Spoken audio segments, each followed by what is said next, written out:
है।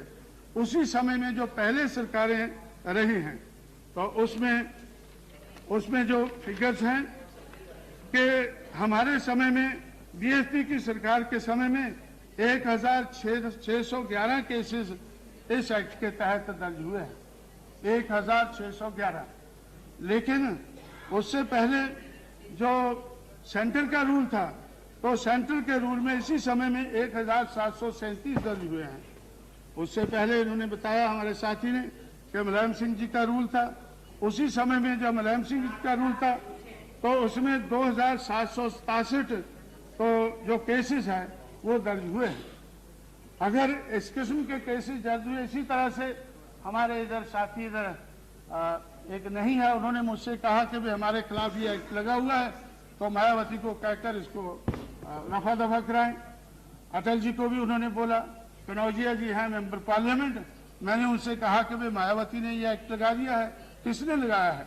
वो कहने लगे कि वो तो मुलायम सिंह जी के जमाने में लगा था, लेकिन आपको चाहिए कि इसको रफा दफा कर दे।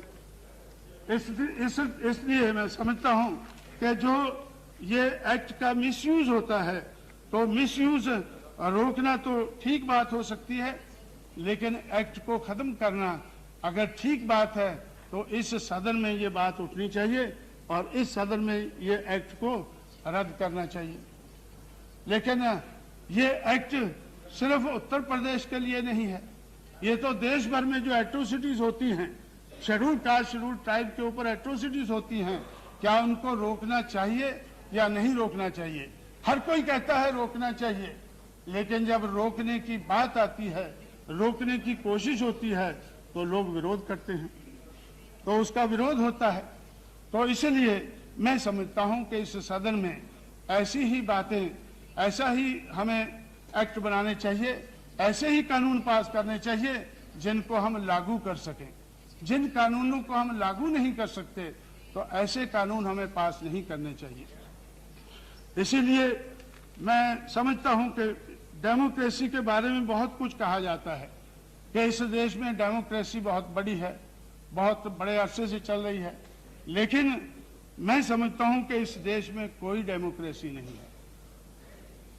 इट इज एक खेल चल रहा है इस देश में जिसमें अमीरों के नोटों से गरीबों के वोटों के साथ खिलवाड़ होता है।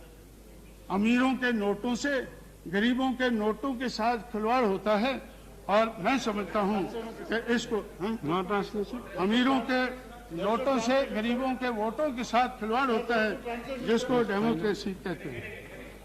इसी तरह से हमारे जो चीफ इलेक्शन कमिश्नर हैं तो मिस्टर सेशन, तो उन्होंने एक किताब लिखी है, उसमें उन्होंने खुद कहा है कि इस देश में डेमोक्रेसी नहीं है।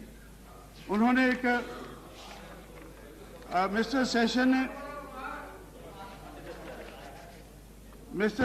ने तो उस किताब में ये लिखा है, ए heart full of burden, heart full of burden किताब लिखी है। तो उन्होंने इस किताब में लिखा है कि इट इज जो डेमोक्रेटिक कल्चर है इंडिया में, it is in an advanced stage of decay. ये डेमोक्रेसी जो है it is an advance stage of decay, ऐसा चीफ इलेक्शन कमिश्नर को कहना पड़ा है। और इसी तरह से तो उन्होंने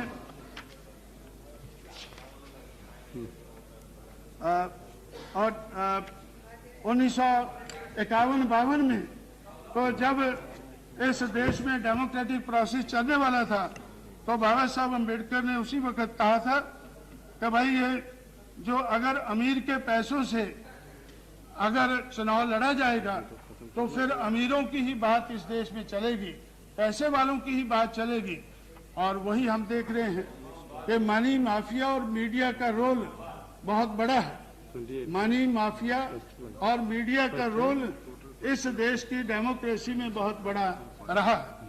तो बाबा साहब ने उस वक्त, क्योंकि लोग महाभारत और रामायण के बारे में ज्यादा जानते हैं, इसलिए उन्होंने कहा था कि I would like to refer to the Mahabharata during the battle between the Pandavas and the Kauravas, Bhishma and Drona, were on the side of Kauravas.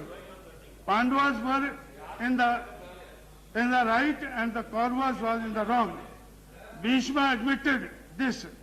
When someone asked Bhishma as to why he was supporting the Kauravas if he found the Pandavas to be in the wrong and the right, Bhishma replied in that memorable sentence, I must be loyal to the salt. Bhishma ने कहा, I must be loyal to the salt.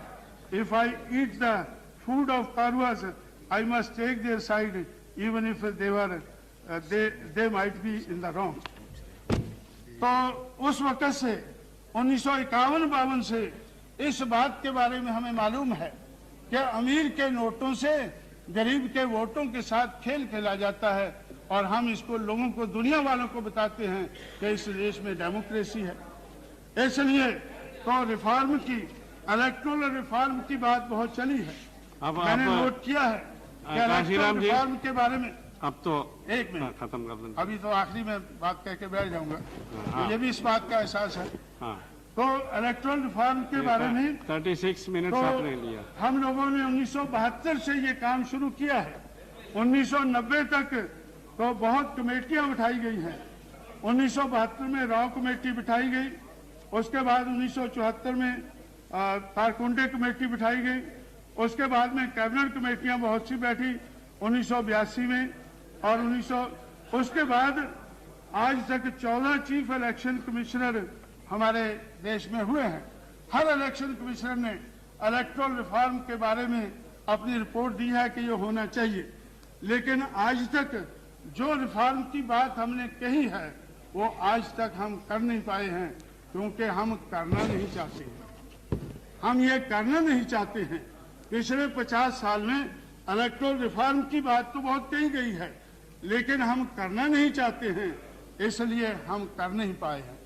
तो इसलिए मैं समझता हूं कि अगर सही मायने में पॉलिटिकल डेमोक्रेसी को रिस्टोर करना है तो हमें ये रिफॉर्म करने होंगे, और political democracy without social and economic democracy ये भी इस देश में आज तक कामयाब नहीं हुई है, आने वाले समय में कामयाब नहीं होगी। इसलिए अगर हम पॉलिटिकल डेमोक्रेसी को कामयाब बनाना चाहते हैं तो हमें सामाजिक और आर्थिक दिशा में जो परिवर्तन चाहिए वो परिवर्तन करने चाहिए। और मैं समझता हूं अगर 50 साल हमने ये नहीं सोचा है तो 50 साल के बाद ये पूरा साल जब हम सोच रहे हैं, सोचने लगे हैं, तो पूरा साल हमें ये सोचना चाहिए कि क्या कमियां रह गई हैं, उन कमियों को दूर करने का हमें एजेंडा बनाना चाहिए। आने वाले समय का एजेंडा हमारा इस किस्म का होना चाहिए। ऐसी बात कहते हुए मैं आपका शुक्रगुजार हूं कि आपने मुझे ज्यादा समय दिया। धन्यवाद। कुमारी ममता बनर्जी।